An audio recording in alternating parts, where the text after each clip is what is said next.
অনেকদিন পেট পুরে ইন্ডিয়ান খাবার খাওয়া হয়নি, তাই আজ দুপুরের ভোজনটা এই বাঙালি রেস্টুরেন্ট থেকেই করব। এটি একটি পিওর ভেজিটেরিয়ান রেস্টুরেন্ট, তাই মনে হয় খাবারের স্বাদগুলো এত বেশি। আমরা দুজনে তো পুরো আঙুল চেটে পুটে খেয়েছি। টেবিলে এখন খাবার চলে এসেছে, তাই আর অপেক্ষাও করিনি, গল্পও করিনি। একদম মুচমুচে পাঁপড় ভাজা আর গরম গরম বেগুনিটা টেস্ট করে নিচ্ছিলাম। বেগুনির ভেতরে কিন্তু বেগুন ছিল না, ছিল পাতলা আঁশের মতন এক টুকরো পনির। তাহলে কি এটা বেগুনি বলা যাবে না, এটা কি পনির বলতে হবে? আচ্ছা বেশ, পরে তাই বলবো। পরিবেশনটা শুধু একবার দেখো, থালা ভর্তি ছোট্ট ছোট্ট বাটিতে হরেক রকমের তরি তরকারি। এখন আপাতত শেষ থেকেই শুরু করছি।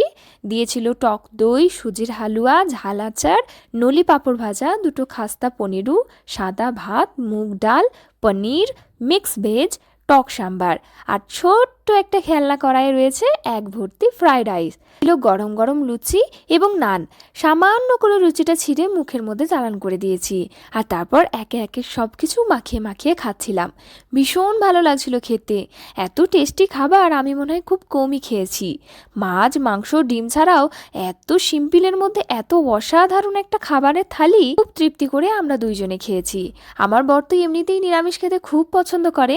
যাই হোক, এই কম্বো থালিটা কিন্তু খুব একটা বেশি দামও না। ইন্ডিয়ান টাকায় 522 টাকার মতো এবং বাংলাদেশি টাকায় 577 টাকার মতো।